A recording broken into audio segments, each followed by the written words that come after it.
paglalakbay ng inyong diwa. Pagsaksi sa mga pangyayaring hindi mo sukat akalain.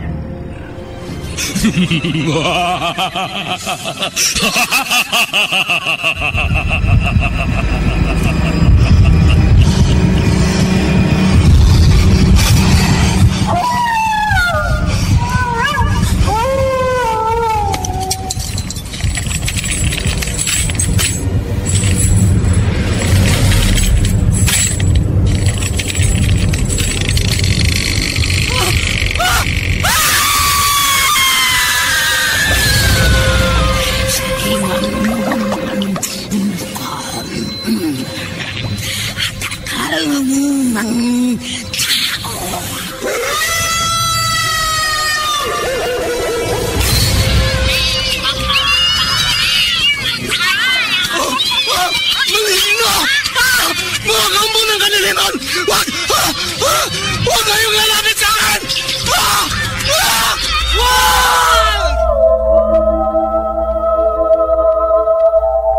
Mga kababalaghang hindi kayang tanggapin ng inyong isipan, nagaganap tuwing sasapit ang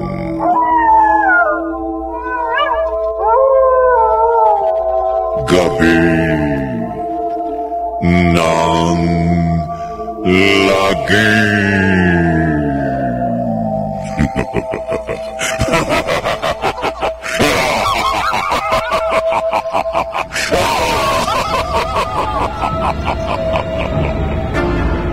Pinagsamang produksyon ng DZRH at Star City.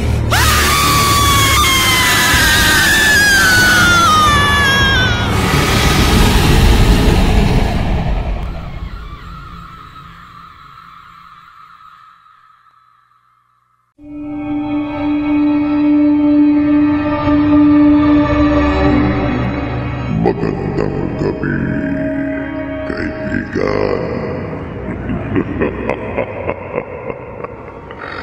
Kagabi, alalang-alala si Ella sa kalagayan ng asawa, lalo na nang mawala ito.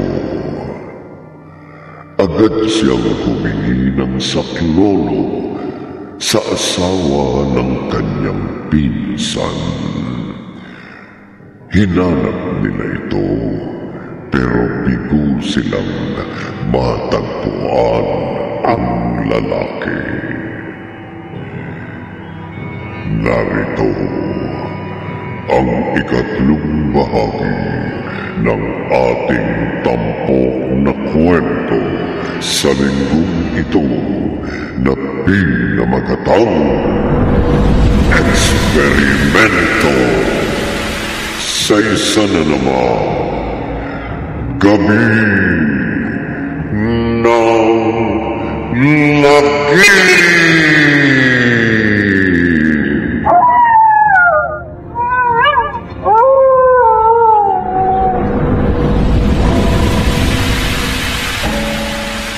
Ano bang hinihintay mo na, Toy? Kunin mo na mga kalansay na kailangan ko. Ubusin mo ang kanilang mga puntod.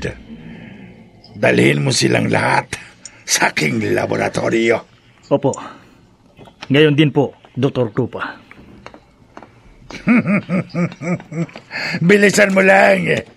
Hindi na ako makapaghihintay pa ng matagal na panahon na. Naghihintay na ang buong mundo sa aking imbensyon.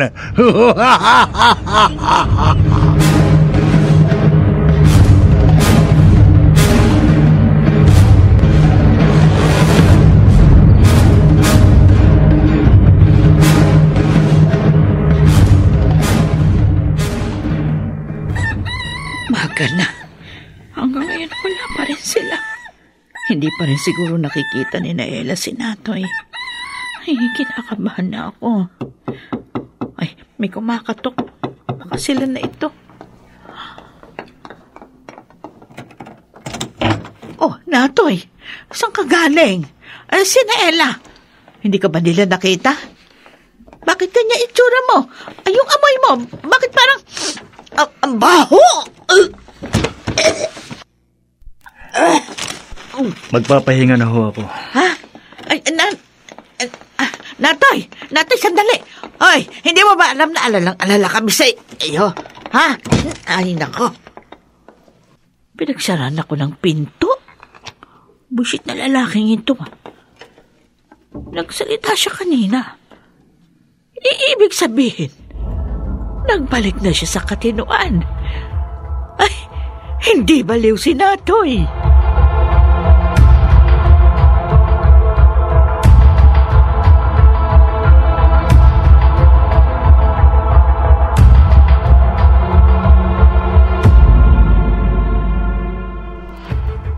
Narito na si Natoy? Oo, kanina pa.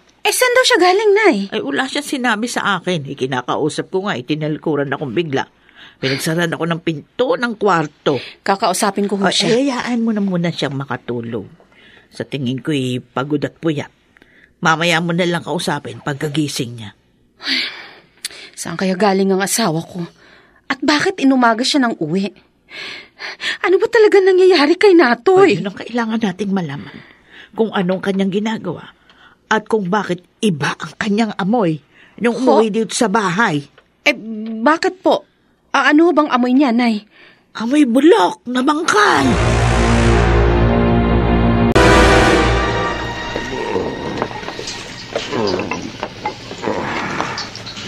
Sige. Dalhin mo ang mga yan dito. Opo, Dr. Krupa. Ilagay mo rito sa mahabang mesa. Opo.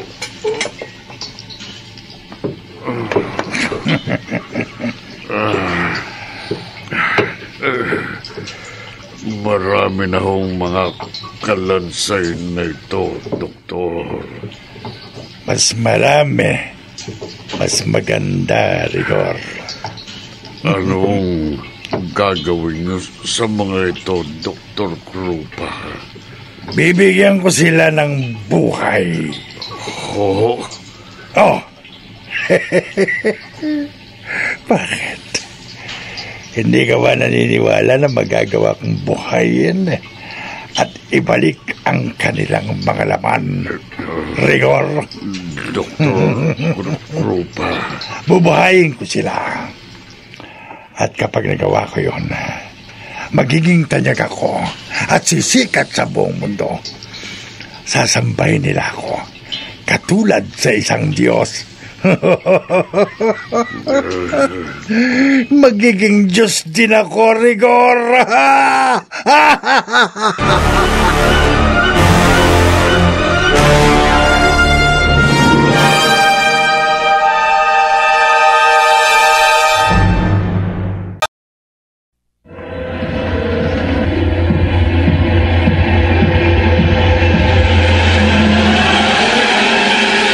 Balikan natin ang kasaysayang tampok sa linggong ito sa isa na namang Gabi ng Lagim.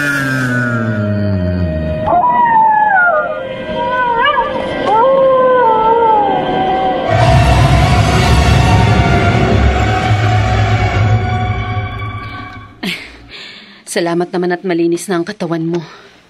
Bakit ibang amoy mo kanina? May inilibing lang akong patay na hayop. Ha? Nabubulok na hayop. Bakit? Anong klaseng hayop yung sinasabi mo? Kunin niyo to. Ay, Pera? Saan galing to, Natoy? Ang dami nito, Kunin mo na lang. Huwag ka na magtanong. teka muna malaking halaga yan Saan ka kumuha niyan? Sinabi ko naman huwag na kayong magtanong. Huwag na kayong mausisa. Ang mahalaga may magagamit tayong pambili ng mga pangangailangan natin. Ano ba talaga nangyayari sa'yo, Natoy? Nag-iba na ang mga kilos mo. Nung una, hindi ka namin makausap. Inakala pa namin na nababaliw ka na. Ngayon naman, ang init agad ng ulo mo. Bakit? Wala ba kaming karapatang magtanong? Hindi na mahalaga kung saan galing ang perang ibinigay ko sa inyo. Ang importante, mabibili nyo lahat ng gusto ninyo. Hindi na tayo maghihirap. Isang tanong lang, Natoy. Gusto ko sagutin mo ng maayos. Sige. Sa mabuti ba galing ang perang yan? Hindi ang galing sa masama. Sagutin mo tanong ko. Binigyan ho kayo ni Natoy ng maraming pera? Ay oo, Cardo. Ay nagtaka nga kami ni Ella nung iabot niya yun sa amin. Saan daw galing ang pera? May ewan. Kahit anong pilit ko, hindi niya sinabi. At huwag na rin namin siyang usisain. Nakapagtataka. Nakakausap niyo na siya na matino. At ngayon, binigyan pa kayo ng maraming pera? Oo. Kinakabahan nga ako eh. Baka kung ano nang ginagawa ng anak ko.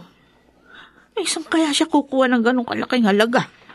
Samantalang wala naman siyang matinong trabaho. Tsaka rin... Naku, baka kung ano na yung trabahong pinasok niya. At baka yung perang binigay niya sa amin perang galing sa masama.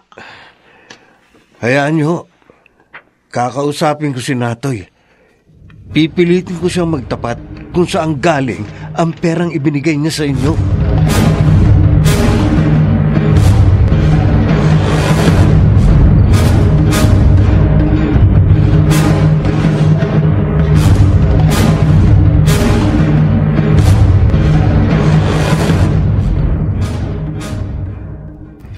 Bakit? Ano bang pakialam mo? Hindi mo na problema yon kung saan ko man kinuha yon. Pinagtrabahuhan ko yon, kaya wala ka ng pakialam. Alam mo, Natoy, hindi mahirap magsabi ng totoo kung wala kang itinatago. Ano bang ibig mong sabihin? Kung sa maganda galing ang pera mo, walang dahilan para hindi mo sabihin ang pinagmulan. Iniisip mo ba na galing sa masama ang pera ko? Ikaw ang nagsabi niyan, hindi ako. Ha? Natoy, hindi ka na iba sa akin. Halos magkakapamilya na tayo. Magpinsang buo mga asawa natin.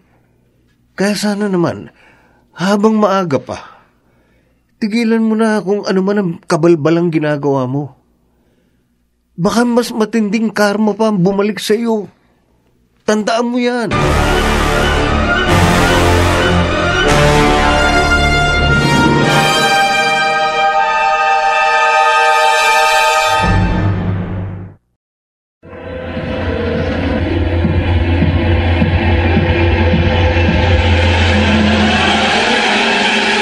Balikan natin ang kasaysayang tampok sa linggong ito sa isa na namang Gabi ng Lagim.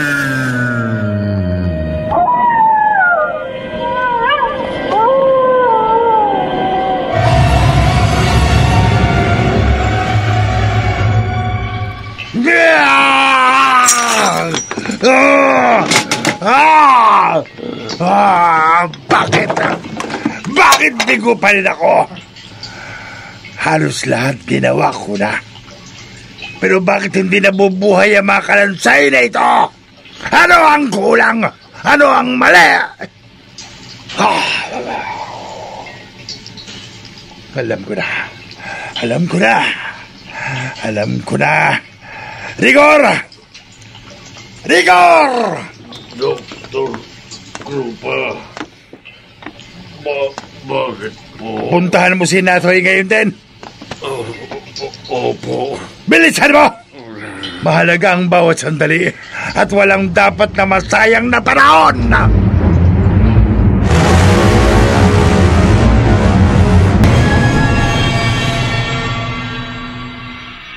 O Cardo, saan ka pupunta? Aalamin ko ang inililihim ni Natoy. Pero baka lalo naman siya magalit sa'yo. Hindi na mahalaga yun. Ang importante, mapigilan ko siya sa kung anumang hindi magandang ginagawa niya. Kinausap mo na siya, hindi ba? Oo, pero hindi siya nagtapat. Kaya tama lang na ako mismo ang tumuklas sa sekreto niya. Pero kinakabahan ako eh. Baka mapahama ka sa gagawin mo. Huwag ka mag-alala. Mag-iingat ako. At hindi ako papayag na hindi ko malaman ang ginagawa ni Natoy. Susubaybayan kita, Natoy. Tutuklasin ko kung ano man ang itinatago mo. Dito, sa may punong kahoy nito, malapit sa bahay nila. Hindi nila ako makikita dito. Dito ako magmamanman. Ha? May taong patungo sa bahay nila. Ang kuba.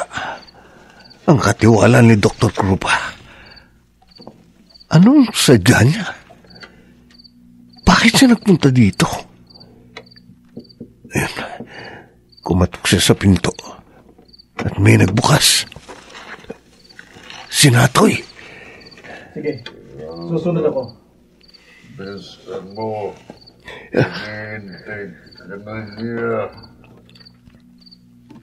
Ano yung pinag-uusapan nila? Umalis na ang kuba. At ayun si Natoy. Pababa na rin ang kanilang bahay. Magkasunod lang sila ng kuba. Susundan ko sila. Aalamin ko kung saan sila pupunta.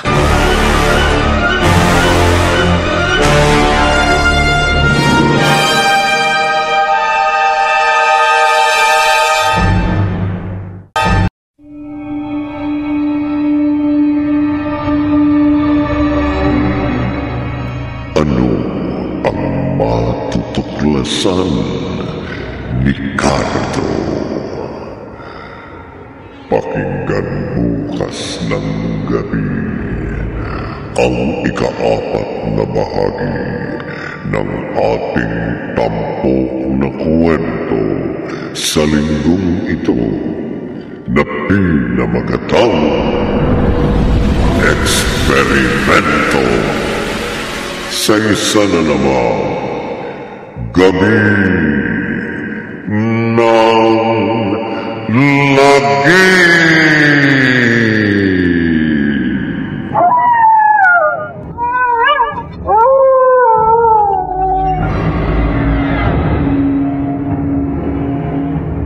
Mga nagsiganap, Maynard Landicho Jr., Jenalyn de la Cruz, Bobby Cruz, Chiquit del Carmen Amor, Phil Cruz, at Rosana Villegas. Naglapat ng tunog, Temyon, sa musika ni Buboy Salonga. Supervisyong teknikal ni Bong Muyan at Eric Lucero. Isinulat ni Maynard Landicho Jr. at sa direksyon Leonel Benjamin. Gabi ng lagi.